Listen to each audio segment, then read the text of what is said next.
You ask Tiger to solve. This deals with linear equations with one unknown.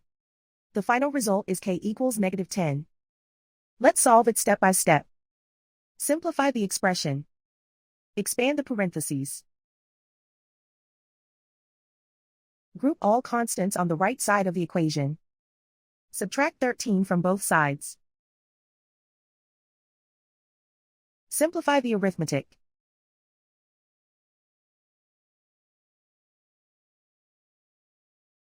Isolate the k. Divide both sides by -3. Cancel out the negatives. Simplify the fraction. Move the negative sign from the denominator to the numerator.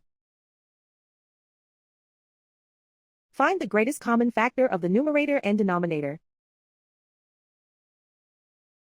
Factor out and cancel the greatest common factor.